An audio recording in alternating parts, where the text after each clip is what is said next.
Yo, yo, yo, going live, Dr. O, Friday night, and had a long day. Just been speaking to an audience, and I also want to check my mic, which is working because I think I did a live the other day.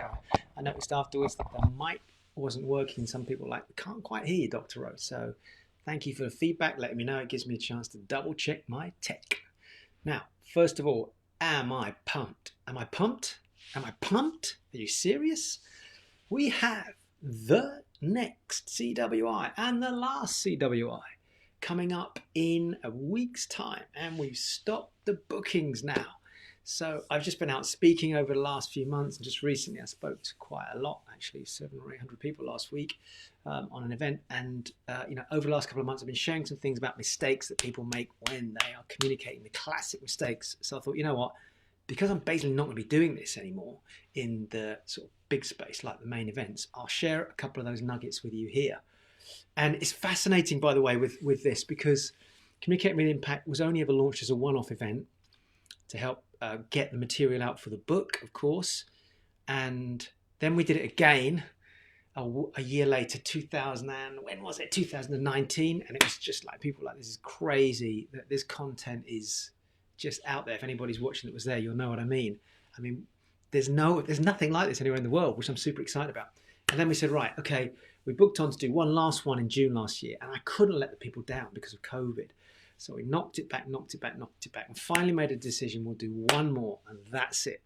And that's happening next weekend. And yet still, and this is the difference between people that make excuses. We've got like 80-something people booked on, and it's great. I'm excited because we were going to run this as a small event. And there's still people saying, well, you know what, we're going to come to the next one. And I'm like, what next one? It's like, I still get people saying, oh, when's your next turning point that you're going to do, like the 3-day training? Actually, the last one was 2017, and people don't get it. Once I made a decision, that's it. We're not going to run that. It is too intensive. And actually the content is really equivalent of 2, possibly even 3 trainings compressed into a weekend, because we unfold the whole of the 38 components. So I'm super pumped. We stopped the bookings 3 days ago. I don't even know when it was anyway. And now we're good to go. We're sending out the workbooks. There's these really nice, sexy workbooks. So I've got it here actually, going out to everybody. So anyone that's watching, that watches this over the next couple of days, I'm really excited about seeing you. Obviously we're kicking off next week, and it's going to be amazing. Now, on that note, let me share these tips with you, because otherwise I get too excited and go off on a complete tangent. I had somebody I spoke to the other day is in the business of promotion, actually, and influencing people to come on and buy things and buy products and services. And he said to me, yeah, you know what, I'm not going to be able to make it, I think, this time round. Maybe it's something I'm going to regret because I've got something going on. And he also promotes to other people about coming on to do stuff. So I was like, do you realize what you're saying? The very thing that you're saying to me is what you would show somebody else how to deal with that objection. And the belief was there's going to be another one. There's not going to be another one.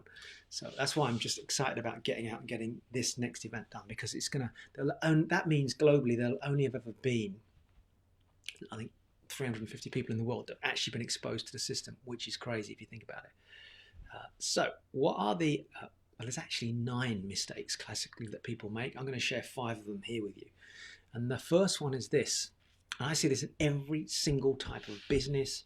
Even when people share me a set of slides that they want me to have a look at, I'll make adjustments to incorporate them into my talk. I readjust the slides just a little bit to get the biggest impact out. Too many people going to too many meetings, too many presentations, whether it's a coach, a mentor, somebody that wants to go out and do a delivery online, Facebook, whatever it is, and there's no clarity of outcome. And I don't mean fuzzy as in like they've got a fuzzy head or they're wearing fuzzy clothes.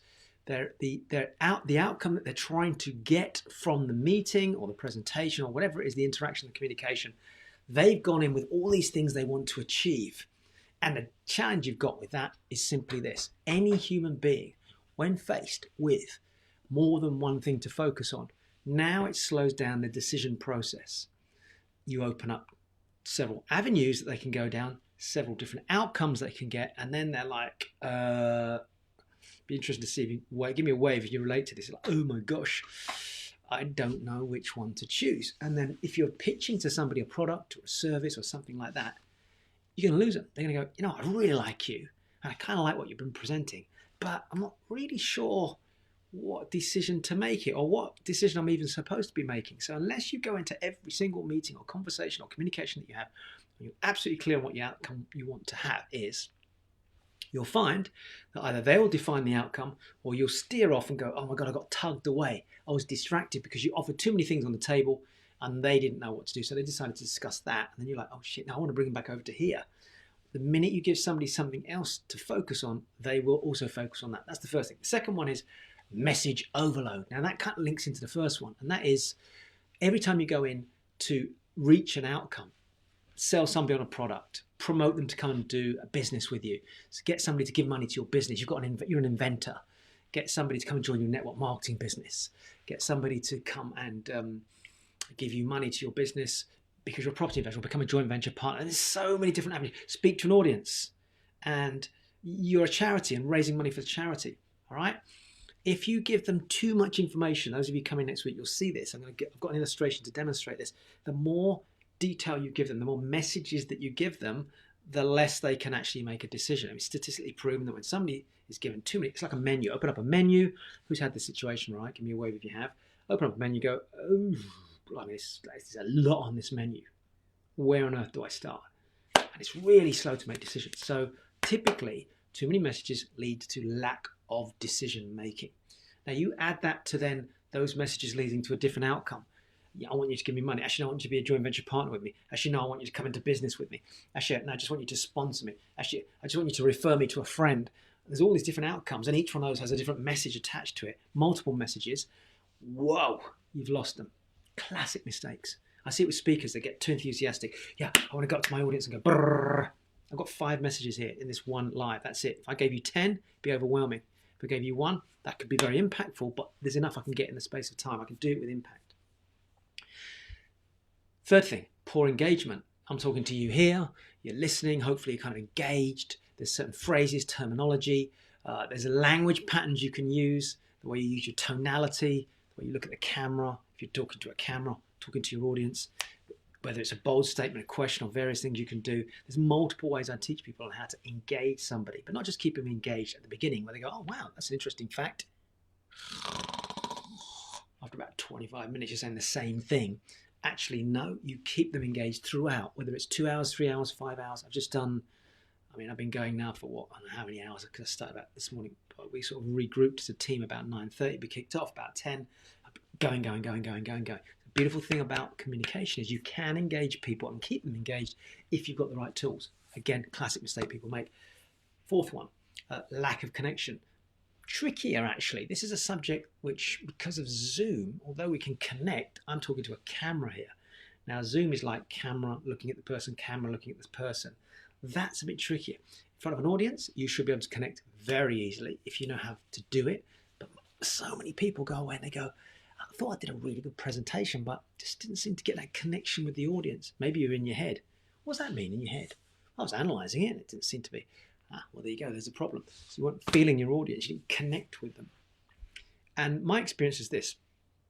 It's virtually impossible to influence somebody to go into business with you, to lend you money, to buy a product or a service from you, unless you have created a connection with them first. So you can't go to the last part, which is you can't influence somebody unless you've gone through that connection process as well. So the skills to connect are very, very important. And then the last one is people in this country, particularly UK, now, if you're watching this, really poor at selling themselves, selling an idea, selling a product, a service. They just don't know how to do it. They think it's like this brutal attack on the person that's listening. There's a few, I see a heart gone on who acknowledge that, but it's like boom, boom, boom. People, there's such an authentic way to promote yourself. Instagram, Facebook is full of people just, you go onto YouTube, it's like bang, bang, bang, hard sell, or it's just not there. You could have an amazing product and service that can genuinely change people's lives, but you don't know how to promote yourself. I think that's a challenge for a lot of people, and yet it can be done so gracefully with sincerity and honesty. So that is another classic mistake people make, is they just don't have the tools, the resources, the skills to be able to influence somebody to buy a product or a service or to come into business with them or whatever. Take me on as a new author, take me on as a new speaker, come into my business, whatever it is. So that's it, 5 mistakes. What's the result of that? Hundreds of thousands of pounds. In my case, it would have been millions over the years if I look back had I not learned these skills. I think that's the pain that people don't appreciate. It's only afterwards they go, shit, maybe I should have learned to do this properly, or should have done this a different way. So don't live in regret. Learn these skills. Make sure that you tune and fine tune into it. And if you get this right, it's such a powerful skill to teach to our kids as well. I think our kids aren't taught this, and they should be. Right, it's Dr. Rose signing out. I can't wait to see those of you that are joining me next week on the last ever CWI event. I shall see you then.